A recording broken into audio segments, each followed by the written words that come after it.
Bob Tomlinson. Today's lesson is the Constitutional Convention of 1787. In covering this topic, we will look at the first segment and the setting in Philadelphia. And the second segment will deal with important ideas. And then finally, we'll look at the ratification process. Now, I wanted to begin by sort of setting the scene here in Philadelphia. First, I want to go to an overhead, and it's a famous painting done of the meeting in Philadelphia. It'll show the George Washington standing here as the presiding officer of the convention. You can also easily recognize Ben Franklin and his role in the convention. Now, Mr. Washington, as we know, is a great hero in American history already, and it is not surprising that he would preside over the session. But now let me move to some other figures that I have mentioned to you before, but I want to bring them into focus again.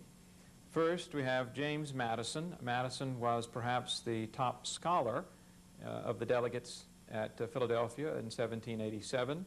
He also played a major role in developing the so-called Virginia Plan that we'll deal with later in this segment. Madison also took the most extensive notes at this convention. And later, much later, he would allow those to be published. And it's still the best primary source we have as to what was done in the convention, what was said, and by whom. Another major player in the convention was Ben Franklin. Now, Ben Franklin is very old. He is, as I mentioned to you in an earlier lesson, not as active now, but Franklin is going to facilitate compromise at a critical moment in the Constitutional Convention. And when the convention was over, Mr. Franklin was going to be asked by someone outside of the convention hall, Mr. Franklin, what have we got? And he answered, a republic, if you can keep it. And it suggested that not everything was guaranteed here. Everybody at Philadelphia understood that they were engaged in somewhat of an experiment in government. Another major player is Alexander Hamilton. Now, Alexander Hamilton does not play a big role in the convention. He will later on help get it ratified, that is the Constitution. But at the convention, he was always trying to pull the convention a little more to the right, a little more conservative approach to government. In fact, his view is rather elitist. But he is going to be an important person later on. Also, we want to look at another figure, and this man, like Hamilton, came from New York. This is Gouverneur Morris. Gouverneur Morris is a very conservative man, but Morris had a great facility of putting words to paper.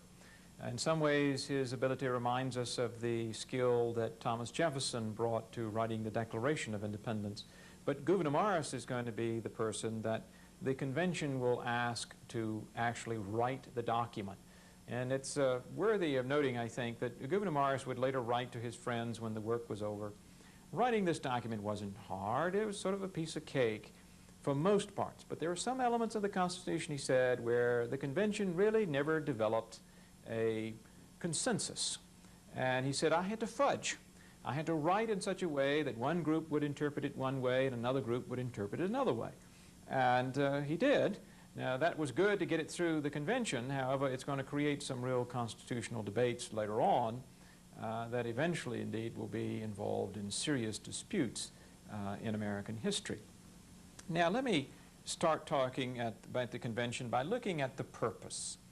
The stated purpose of the convention was, after all, to amend the Articles of Confederation, to amend them. When the delegates arrived in Philadelphia, and remember I pointed out that the convention convened with about 29 delegates actually in attendance, when they met, they made a decision, first of all, that they would write a new constitution, that they would not just amend, but write a new document. Now some say, well, that shows that there's some sort of conspiracy afoot, but that's, again, that's not the case. They have decided we'll try to write a new document rather than patch together the old one. Then another important decision that the delegates made was to hold secret debates. Now, everyone who cared about what's going on knew that the delegates were in Philadelphia and that they were talking about changing the national government in some way or another. But what they've decided is that they will keep their daily debates and decisions secret until they have finished the work, and they'll present the finished product to the American public. And here again, some historians who interpret all of this as a conspiracy on the part of one element of American society to do something against the interest of the other, they will note that these secret debates is some sort of proof of it. And it might even be logical, except when you realize the delegate who proposed that the convention hold secret debates was none other than George Mason of Virginia. And Mason was the leading liberal of the day. He was very suspicious of government. He was very protective of individual rights and liberties. He was the author of the Virginia Bill of Rights, and later on, when the U.S. government adopts a Bill of Rights, it will be based on Mason's work. So Mason is the one that said, let's have secret debates. Why? He understood that to get anything out of this convention would require compromise, and it would be so much easier for the delegates if they could debate among themselves and then make compromises. But if you take a position in public and get into a big debate and state it in public, and then 2 or 3 days later, a week later, you have to shift position. Oh, you're weak, you're flip-flopping and whatnot. So to avoid that sort of thing and to encourage compromise, we see the convention adopting the idea of keeping things secret in the day-to-day sessions. Now, for some delegates, that was tough, but nevertheless, they were able to do that. And in fact, some are going to be very frustrated because they cannot find out about what is going on. Now, we need to take a look at some of the major proposals, some of the major plans of government put forward early in the convention. And we have a slide that will help us work our way through the major proposals. First is the Virginia Plan. Now let me point out, the Virginia Plan is also known as the Randolph Plan because Governor Edmund Randolph of Virginia, one of the Virginia delegates, proposes this plan officially. It's also known as the Large State Plan. Virginia was the largest state in the Union at that time. And so it's known by all three names, the Virginia Plan, the Randolph Plan, and the Large State Plan. Now, essentially, what that means, and when we look at the details of the Virginia Plan, we'll see that the Virginia Plan wanted to provide for a true national government with sovereignty, to move away from a Confederate government with each state retaining sovereignty to a true national government, and that national government being the sovereign power. Now, under the plan for the Virginia Plan, we see that it created a bicameral legislature, upper and lower house. The people would elect one branch of the legislative branch, and then the branch would elect the members of the second house. It did provide for an executive, it did provide for federal courts, and it did provide for checks and balances. The key here is that the Virginia Plan was a national government. The national government would be sovereign. And representation in that body would be based upon the number of people living in the state. So Virginia, the most populous state, would have more votes in the new proposed government than any other state. Now, this was going too far for some. The Virginians, James Madison, Governor Randolph, and others were ready for a national government, but not other delegates and some of the other states. To counteract this, William Patterson of New Jersey offers the Patterson Plan, or New Jersey Plan, or Small State Plan, and we might go back to our slide. First, we've looked at Virginia, now the New Jersey Plan. The New Jersey Plan really is something like a modified Articles of Confederation. And that means that you're going to maintain the Confederate form of government with each state still being sovereign. But the Patterson or New Jersey Plan does say this, that the new Confederate government would have the power to regulate commerce, and that's an important step, and that it would have the authority to levy new taxes, and that's an important step. But the states would retain sovereignty. There would be a unicameral legislature, one house, not two, and it would still be a Confederate government. How do you get beyond that? Well, one of the delegates from Connecticut, Roger Sherman, is going to step forward, and he's going to produce what's known as the Great Compromise. The Great Compromise. And to help me illustrate and to discuss the Great Compromise, let me go to an overhead here that briefly outlines some of the major steps. First of all, it creates a firm union of people, but it doesn't say whether or not the national government is sovereign or the states are sovereign. That's one of those things gouvernements will fudge on. Now, it will have a two-chamber legislative body, and the lower house, the House of Representatives, would be based upon population. The larger the state population, the more votes. But it would also have a Senate, and each state would have 2 votes in that Senate, no matter how large or small. And that's the key. That helped get over that barrier of voting strength. Here, the states would be equally represented in the House. The total number of people, the size of the population, would determine the voting strength under the Great Compromise. It did call for federal courts capped by a Supreme Court. It did give extensive powers to the Congress, including the power to levy taxes. It did give the Congress the power to regulate foreign and interstate commerce. All of those are key. It provided an amendment process, and the amendment process was a little easier under this rule than under the Articles of Confederation. Roger Sherman's plan was called the Great Compromise, and it provided a necessary mechanism to mold ideas of the Virginia plan and the New Jersey plan together so that you could get a majority of the delegates to say, okay, we can try that. Now, they are fearful about certain things. They're fearful about the power of the presidency. They feel like they've got to have an executive, and it's provided for. Perhaps the only reason that the delegates would vote for this is that when they looked to the front of the room, they could see George Washington, and everybody knew that Washington would be the first president. They could trust him. Now, the real issue is who comes after Washington. But Roger Sherman has provided a vehicle of compromise that would allow the delegates to go forward and begin to add meat to the skeleton form of government that he has proposed.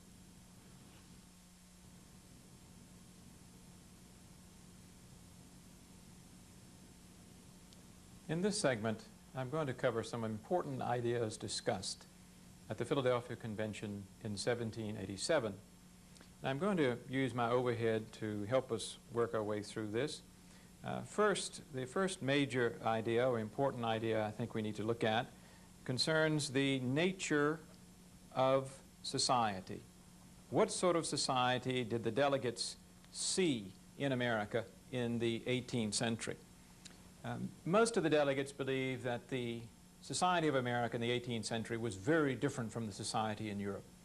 Americans of 1787 believed that most Americans who wanted to could acquire land and other property. They could belong to a middle class. They had many opportunities then. And that society was very, very different from Europe. And most of the opportunities clearly were in agriculture because America still had availability of land at a cheap price, very productive land. In fact, when some of the delegates started talking about the types of classes in America in 1787, they identified 3 classes: the landed class, farmers, the commercial class, and the professional class. And when you look at that, you think, well, have they left anyone out? No, not in their time. But what isn't present in American society in 1787 is a working class or a laboring class. Most Americans owned the property that they used to make a living. It's a very different society from Europe of the 18th century. So when Americans talk about the nature of society, we see that they described a very different sort of society. Another important concept that the delegates discussed concerned the purpose of government. The purpose of government. Now, the delegates in their discussion of purpose of government said, well, the purpose of government is to protect property. True. This was a nation of property holders. But they also made it clear that it was the role of government to protect human rights. This was not a convention of people concerned only with property rights, but with human rights as well. In fact, some of the delegates really didn't see the American society as dividing between property and human rights. They saw those concepts meshing together. Now, they also believed that individuals should be free to pursue an individual's interest, acquire as much property as possible, and enjoy the fruits of that work. They didn't anticipate in society that everybody would end up at the end of life with the same amount of property. So they were not visualizing a society existing in 1787 or one in the future where everybody would have the same amount of goods, but everybody would have the same opportunity to pursue one's interest and try to acquire property and enjoy life as much as possible. Another concept that the delegates recognized and discussed concerned checks and balances in government. Checks and balances in government. They saw a need to have a government that would allow one part of the government to check another part of the government. And we know that in the U.S. Constitution that comes out of the convention, we will have a legislative branch that the president, he can veto a bill passed by the legislative branch, but they can pass the bill over his veto, two-thirds vote of both houses. And if the president and the Congress agree on something and the Supreme Court says it differed from the Constitution, the Supreme Court can invalidate it and overturn it. And so we have all sorts of ways in which power is checked, because the delegates clearly in discussing power showed that they didn't trust power. They didn't trust people who had power. Now, many years later, an Englishman is going to say, power corrupts and absolute power corrupts absolutely. Well, the Americans didn't say it that way, but that's exactly what they believed, that they were fearful of power, that government had to have power, but they wanted to try to, as best as they could, check power and have a check and balance system. Another important idea discussed is one of slavery. This almost destroyed, this just almost ripped the convention up. Slavery was a basic division. In fact, when we look at the issue of slavery, the delegates discussed it as, should slaves be counted as property or human beings, individuals or property? And how do we count them in representation? It will produce one of those great compromises, not necessarily the greatest in American history by far, but the delegates would finally decide, well, we'll count slaves in determining a state's population, and that will determine how many votes they have in the House of Representatives. And they decided not to count a slave one for one, but 3/5. Each slave would count 3/5 of a person, hence the 3/5 compromise. Another issue concerning slavery was on slave trade. Should Congress have the power to prohibit foreign slave trade, of bringing in, say, more African Americans, bringing them into America from Africa, to stop the foreign slave trade? Eventually, they will compromise and say, under the new government, the Congress in 20 years, 1808, will be able to prohibit the foreign slave trade if it chooses to. As it works out, Congress will. As soon as the Constitution permitted, the Congress would prohibit the foreign slave trade. Now, this has nothing to do with the trading of slaves between Virginia and Carolina, or Carolina and Alabama, or whatever, but only the foreign slave trade. The delegates discussed and debated slavery, the strengths of slavery, the negative features of slavery, the good and bad, the moral issue of slavery, the economic issues of slavery. Had they not worked out a 3/5 compromise, it's possible slavery as an issue would have ripped the country apart and prevented the adoption of a new U.S. Constitution. Another issue that the delegates discussed concerned large and the small states. I've already mentioned one of the big issues that divided the large and small states. One was representation. How do you deal with representation? Should each state have one vote? And they would compromise by having one house of the two-house Congress based on population and the other giving each state 2 votes. Now, in the Senate, each state has 2 senators, and the Constitution made it clear that those 2 senators didn't have to vote together. Each senator could make up his own mind and vote however he wished on any issue, but each state would have 2 votes. And you see this concern about power. Small states, very protective. A little later, we'll look at the way in which the president is elected, and the electoral college system was designed to protect the small states and to protect it from the big votes of the states with more population. Another issue, an important idea that was part of the debate, concerned democracy. Clearly, the delegates understood democracy. They knew what was involved in democracy. And the delegates also understood that the people ultimately in the various states would have to decide whether the new Constitution being written in Philadelphia was acceptable or not.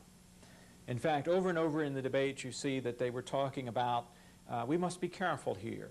You might think this would make government more efficient, but the people won't accept it. And you see over and over a concern for the people, and what will the people accept, and what will they not accept. That is really a driving force in the debates. And over in the debates, you see a concern that the form of government reflect the will of the people. Although the debates also show there's a concern about mob rule. We don't want a government that would allow the mob to take over, and that you want to protect the rights of individuals, even if they are part of a political minority.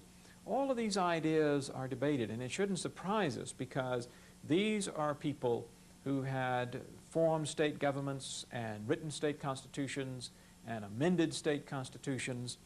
They were very experienced, not only in shaping government, but in trying to make government work. And here you see delegates concerned about not just producing a new process, a new constitution, but trying to produce something that will actually work. And finally, another major idea, and a concluding one here, is the amending process. How do you amend it? They wanted this Constitution to be the fundamental law of the land, the supreme law of the land. But they also realized that times change, the country will change. How will we go about amending this Constitution? And so they set up a process that was easier. In the past, they had to have unanimous votes. Now they're going to set up a process where 2/3 of the Congress and then 3/4 of the states can agree to a change. Or the states can ask for a constitutional convention, and then the proposal for change will go to the states, and 3/4 must accept. So they've got a fundamental law, and now they've got a proposal to amend it, and a proposal that would make it easier to amend than the old way, but still not as easy as passing a regular piece of legislation. These delegates have produced a document, as it turns out, a document that will well serve the nation for many, many generations.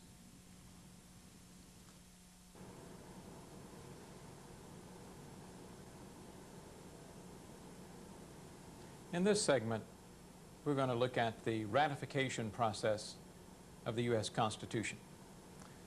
Some 39 delegates signed the proposed U.S. Constitution in the fall of 1787 and sent it on to the states, asking the states to ratify. In the document itself, the delegates have stated that if 9 of the 13 states ratify, then that will be a sufficient number to begin the new Constitution. Those 9 would begin. Everyone understood that any state that chose not to ratify and join would be free to go its own way. But the group had decided if 9 agree, we will go ahead and then try to bring the others in as time goes on. Now, the delegates also made an important decision. They decided that they would allow the people of each state to elect the delegates to go to a state convention, and the state convention would debate the new document. Not the legislature. The people themselves would elect delegates to go to a state convention, and each of the 13 states would do that. Now, overall, we'll see that the new proposed Constitution, what we know as the U.S. Constitution, had strong support. And if we look at an overhead, we can begin to see the pattern of support that developed. The blue area shows you the Federalist or pro-Constitution support. And if we could, and later we'll look at numbers, this would represent, of all the people who voted, this would represent some 66% of all of the voters in the various states, if you tallied up all of the votes. The people voting said they favored delegates who wanted to ratify the Constitution. And that's a rather impressive number. Now, I've got another overhead that I can show you that will indicate the sequence of ratification, beginning with Delaware, unanimous support. Pennsylvania, some division. We see a lot of support for this Constitution. Now, two states had a hard time, Virginia and New York. Virginia and New York had big debates, big divisions. What's the big difference here? In Virginia, the delegates, and in New York, the delegates were concerned, this document does not contain a Bill of Rights. A Bill of Rights to guarantee a protection of the citizen against the authority of the national government. And they are saying, we want the Bill of Rights in there before we vote. In the end, the supporters of the Constitution, in New York, that will be Alexander Hamilton and John Jay. In Virginia, it will be James Madison and then George Washington.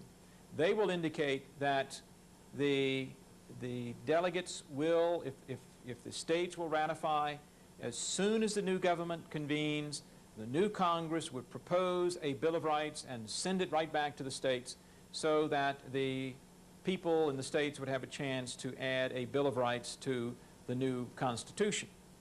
That will be just enough to get the support in Virginia and New York. And we'll see later some 11 states will ratify the document.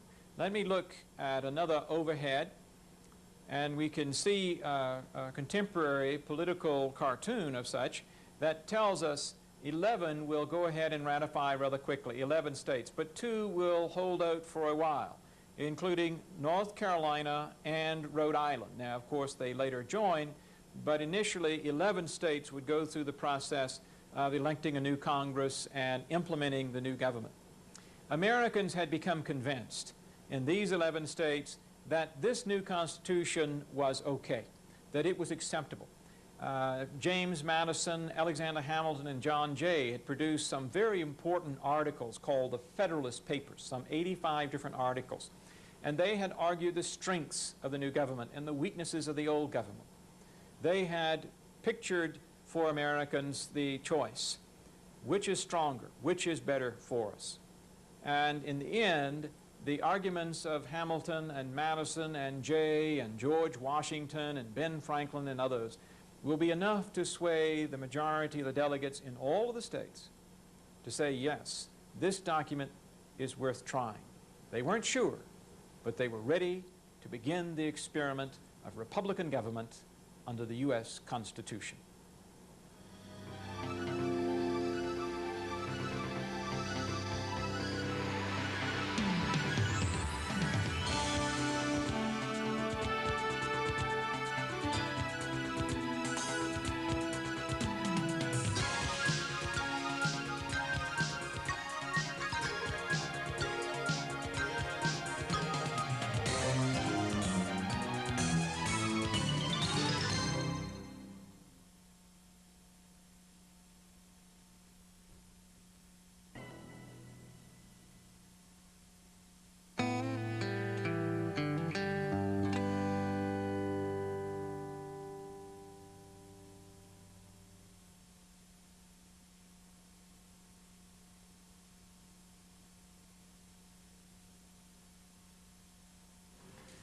In 1928, Herbert Hoover won the presidency at a time of great prosperity.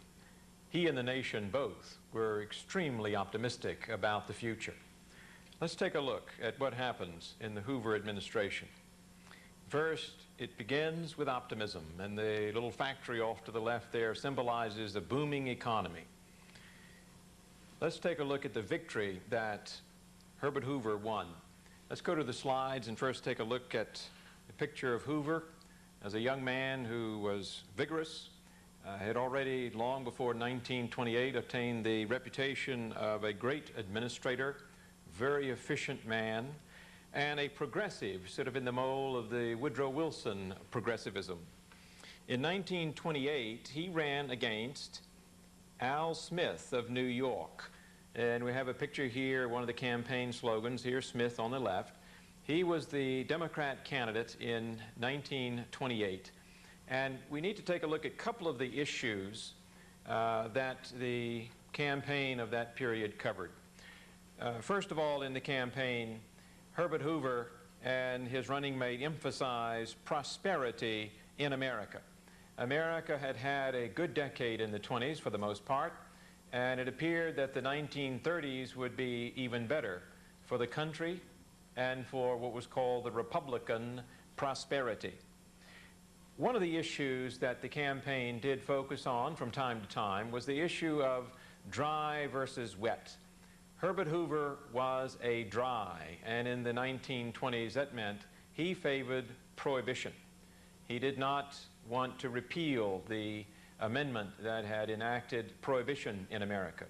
He ran against Al Smith, however, who was a wet. Now, Al Smith was, I feel confident, not only a wet in public, but a wet in private. Some folks in American politics had found out that you could be dry in public and maybe a little wet in private. But Al Smith made it clear that he favored alcoholic consumption, and he felt that the experiment in prohibition had failed. Another issue would be leadership. And here, Herbert Hoover could point to his service as the head of the Department of Commerce in the 1920s. He also could point to his leadership as a humanitarian. I make note here that he was a Quaker. He was the first man of the Quaker faith elected to the presidency. But Herbert Hoover had demonstrated his humanitarian concern during World War I. Even before the United States got involved, Herbert Hoover organized and administered a food relief program for people in Belgium and other areas of Europe that were facing starvation. Then once the United States got involved, of course, he was part of the administration of the food program to see, one, that we had enough food in America, but also for American troops and allies overseas. In this campaign, Herbert Hoover enjoyed the big support of the rural voters in America. There just was no close call here. He won big in rural support. But let me also point out that perhaps the only bright spot for the whole Democrat ticket in 1928 was the urban vote. For the first time in many years, the Democrat ticket had carried a majority of the urban votes in a presidential campaign. Now, it wasn't a very big margin, but for the first time in many campaigns, the Democrats could claim a majority of urban votes. Now, Herbert Hoover had won such a huge majority of rural voters that he won an easy victory, in fact, swept to a big election victory in 1928. His confidence, though, was not just based on his big victory. It wasn't just a political confidence that Herbert Hoover brought to the office with him. He believed that the country was on the threshold of something really great.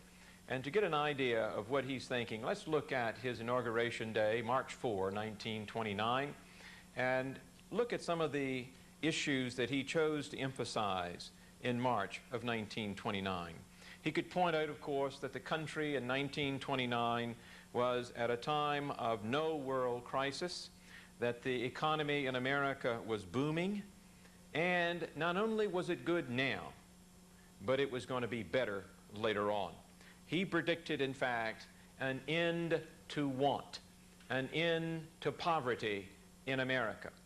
And he had a definition. If we can go back to the graphics, we'll see he had a little definition, a little common man's definition of what it meant to put an end to want. First, he said it meant 2 cars in every garage, and it meant 2 chickens in every pot. Prosperity would not be just for the rich, but the people in the working class would have plenty of material goods to meet their basic needs. There's some irony in this, because by the time Herbert Hoover leaves office 4 years later, the American people will not associate him with the prosperity of the 20s or even the potential growth of the American economy and the end of want, but in fact his name will be tied to the poverty in America, to the Great Depression that hits America 6 months after he enters office. In fact, we'll see by 1932 that many little communities, so-called, were called Hoovervilles. Now, what were Hoovervilles? These were little places that people put together, maybe cardboard buildings, maybe some pieces of wood, and maybe they're in a park, maybe they're in an area that nobody else wanted to be, but they've lost their homes, they've lost their businesses, and they construct these little shelters. and now they're called Hoovervilles by 1932. Also, some people had no homes, and so they slept out on park benches, and they tried to stay warm by wrapping themselves in newspaper. Newspaper is not a bad insulation. Well, those newspapers covering people on park benches were now called Hoover blankets. And some folks, to demonstrate that they were so poor that they had no money at all, sometimes would pull their pockets inside out, and the lining of their pockets hanging out were called Hoover flags. Again, Hoover's name was attached to everything that seemed to symbolize depression in this country rather than prosperity. Now, if we go back and take a look before the Depression hits, and we take a look at the good times, there are bulls on Wall Street. People are bullish on America. They're bullish on the stock market. You often hear, in fact, people talking about the bull market. Now, that means that people are confident that the prices on the stocks are going to increase, and that you buy at this price and later on sell at a higher price. And when people are confident that the prices of stocks are going up on the stock market, it's called a bull market. And in the period, say, from 1996 down to 1998, we've been in a bull market in America. Well, in the 1920s, there was a real bull market, and it was a market that everybody really wanted to get in on. In that graphic, I had a little notation that RCA stock in 1 year went from $85 a share to $420 a share. Now, you don't have to be a genius to figure out how you can make some money in that kind of a market. You buy. And what's happening is that people are eager to buy. There's panic buying. Now, sometimes you may be more familiar with the term of panic selling. When bad times hit, people want to get rid of their stock, and they're in a panic to get rid of it. But there's also something called a panic buying. And in the panic buying, people are just looking for money anywhere they can to go throw it into the stock market. And we're not just talking about banks and big investors, but the average person is looking for some way to pull in some money and go put it in the stock market, expecting the stock value to increase, sell it for a profit. Now, in fact, people were so confident that they were buying on the margin. That is, they were putting cash down for maybe 50% of the cost of the stock and then financing the other 50%. They might go to a bank and finance. And if banks start loaning a lot of money, or any financial institution starts loaning a lot of money to individuals buying in the stock market, then that financial institution is also speculating in the stock market, because the consumer goes in and puts 50% down, his cash, but borrows money from banks. And remember, a lot of people are doing this, big investors as well as the small investors. And that means that if something happens to the value of the stock, if it goes down, then the person who borrowed the money is going to be called on by the broker, you owe us more money. The stock value has dropped. We need now more money from you. And those who are loaning the investor money, loan the money based on the value of the stock. If the value of the stock drops, they're going to get a telephone call that says, all right, the value of your stock or your collateral has dropped. You've got to come up with more money. And of course, they don't have it. And what this means is that if the stock market drops precipitously, then people are going to get a phone call to put up more money, and they don't have it. And so the individuals are going to end up going broke. Those people who loan money to the stock investors are going to go broke, and the potential for disaster is there. But in 1928, people are very confident. In the early part of 1929, people are very confident. They're not looking for some sort of drop in the stock market. But if we look and say, well, we know what's coming. With 20/20 hindsight, we know that a stock market crash is going to hit in the fall of 1929. Was it inevitable? Was it unavoidable? And the answer is it could have been avoided, most likely. The financial experts tell us that if people had been buying on 75% margin, that is, if they had been putting down 75% and then borrowing 25%, then first of all, the stock values wouldn't have gone up so fast. I mean, what drives some of these stock values up? It's the demand for the stock. It's like anything else, demand and supply. And when more and more people are trying to buy, what's going to happen to the price of that something they all want? It's going to go up.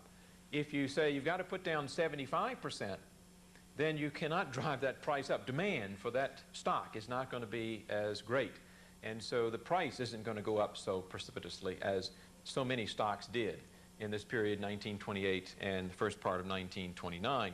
So if people had been putting down more, then we might have avoided the stock market crash. That doesn't mean we could have avoided a depression. And then as we go through this, we need to disassociate the crash from the depression. Now, let's take a look at some early signs of trouble that we've got on the stock market and indeed in the economy. First of all, there are some weaknesses, and American farmers have not been enjoying the prosperity that other people have been enjoying. And I just want to go over here now to a couple of slides. In the 1920s, the prairies are hit with dust storms, and they create all sorts of trouble. Now, the poor American farmers have had trouble anyway. The demand for their crops has dropped after World War I, and the farmers are in depression in the 20s, long before the Great Depression hits. And then to compound that in the 20s, we have these dust storms that are destroying the productive land in the Midwest, and farmers will pick up and move west, try to go to California. This is when you would see little signs that would say, California or bust, and they're heading west to try to find better times. I have another slide here, again, just a different picture of it. You can imagine a farmer trying to survive these dust storms. People would just literally go crazy. They'd lock themselves in the house, but the storms were so intense and the dirt was flying so hard, it would come in around the windowsills, come in under the door. They might have a foot of dirt in their house, even though they didn't have a window or a door open. The dust and dirt was just pouring in. And besides destroying their livelihoods, of course, it is just destroying them emotionally. And so it shouldn't surprise us that farmers are looking for something better. Now, it's prosperity for most people, but again, some American farmers are not enjoying that prosperity. And I might add, the coal mines were not in great shape. Now, for the most part, Americans are confident. But there are some early signs, besides the farmers still not getting any better and the miners not having a better time, or the mine owners, but we have a decline in consumer demand. And that is that there are fewer dollars going in to make demands for purchases of American-produced goods. And that should be a sign of trouble. Most people didn't pick up on it very quickly. And then we find some September 1929 jitters in the stock market prices. The New York banks at first say this market is still good, and they went in and bought publicly a lot of stock. Then the investors said, okay, the New York banks are going to keep us afloat. So they go in and start buying up again. But in October 1929, the stock market will start down. And when it goes, it really goes in a plunge. And we will be into the Great Depression, or at least the stock market crash, which is going to forecast a severe economic downturn. In fact, some of the signs of economic collapse: by the end of November 1929, a 40% drop in the value of stocks on the New York Stock Exchange. 40% drop. That is just a catastrophe. We also see that these things revealed a weakness in the economy, a drop in consumer demand, some $1 billion for residential construction, a drop in 1 year. The government would not respond to that. Laissez-faire economics said, let nature take its course. Nature had a bitter lesson to teach the nation in the 1930s.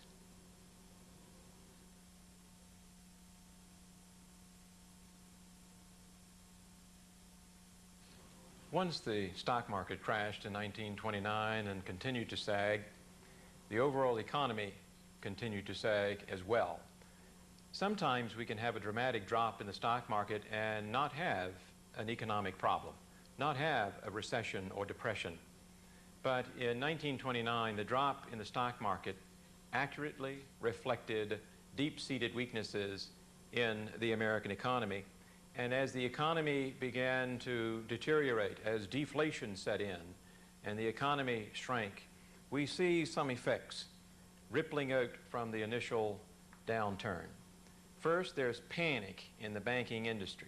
And remember, there is no Federal Deposit Insurance. Some of the banks had been wise and frugal in their investments. They had done what a good bank should do, and they were very sound. This was an economic recession, or as in the days of the early 20th century, it was called a panic. But these banks were all right. They were ready to get through this storm. However, as the Depression continued and as the banking crisis continued, and say Mr. Brown hears that Bank A and B have gone broke in his town. They've closed their doors, and people who had checking accounts and savings accounts in those banks have lost them. Well, what's Mr. Brown going to do? He frankly is going to run as fast as his feet will carry him to his bank, Bank C. And when he gets there, probably going to be a lot of other people there too, they're all going to be demanding, give me my money. Give me all of my money right now. Now, what's going to happen to any bank when all of its depositors hit the door at the same time and all of them want all their money? It's going to fail. The bank is going to close. When banks take in our money, they don't go put it in a corner and water it and keep it there and hope that it grows. They take it out and invest it. And when all of the depositors come in on one day, then a bank, even a good bank, could be put and pressed against the wall. And that's what's going to happen in this period. There's going to be a banking panic, and that, by the way, is going to extend the Depression.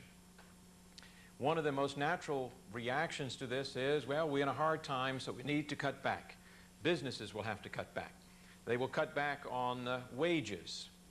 These wages are going to be cut back, but what does that do to demand? Well, it's going to cut demand. I mean, what is demand? It's a dollar in the marketplace saying, I want to buy this. I've got a dollar and I want to spend it. If you start taking dollars out of people's hands, cut their wages, you're going to cut demand. Cutting demand means the industries will have to cut their production. Cutting production means you'll have to cut employment. Cut employment and you cut demand. Cut demand, you must cut production. Cut production, you must cut employment. Cut employment, you cut demand. Cut demand, you cut production. And what's happening is we're just jamming the economy down. All of the decisions seem to be right. I mean, you've got to cut back. You don't have the money. But the decisions of state government to cut back on spending, the decisions of the federal government to cut back on spending, the decisions of individuals to cut back on spending, and they really don't have any choice, is only going to drive the economy further down into a collapse. Another rippling effect is a drop of investment. In the 1920s, people were confident, so they invested in new factories, new machineries for production, new technology. Capital investment meant spending money. The market doesn't care where the dollar comes from. Comes from a big corporation, comes from an individual, comes from a state, comes from federal government. It doesn't matter. A dollar's a dollar. And a dollar in the marketplace is demand. Demand means production. Production means an expansion of the economy. Higher wages, more buying, more spending. What's happening now is all of that's collapsing in on itself. Another indication of real tragedy is the shrinkage of the GNP, the gross national product. The gross national product is the total value of all goods and services produced in the economy in a year. Just before the Depression set in, the gross national product of the United States was $104.4 billion. Very impressive. The GNP 4 years later has shrunk to $74.2 billion. Now that means millions of jobs lost, values of stock have just disappeared. This is the tragedy expressed in numbers. It is an awful economic catastrophe, so bad that some thought, well, our whole private economic system has failed. Capitalism has failed. As it turns out, capitalism hasn't failed. We're going to recover from that, and the capitalist system itself is going to recover. But millions of people are being hurt, and many are beginning to ask questions, what can we do? Well, unfortunately, the news keeps getting bad. In fact, we have just more bad news coming up. The income of labor, people who just work for wages, drops from 51 billion down to 29.5 billion. Business failures increased by 33%. Farm prices continue to decline. Now remember, the poor farmers were in depression in the 1920s, and we'll see that their farm income is going to continue to go down. If we look at this, I'll catch up. Business failures and farm price decline. The poor farmers, their prices are continuing to decline in the 30s, and they've already been in a depression for 10 years. This is a horrific experience for American farmers. Also, imports are going down by 66% over a 4-year period. What about the employment numbers or unemployment?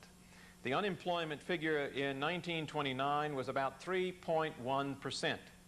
In 4 years, it stands at 25+%. I've got a plus there because we know we have 25% unemployed, but after 4 years, some people aren't looking for work anymore. There's nothing there to find.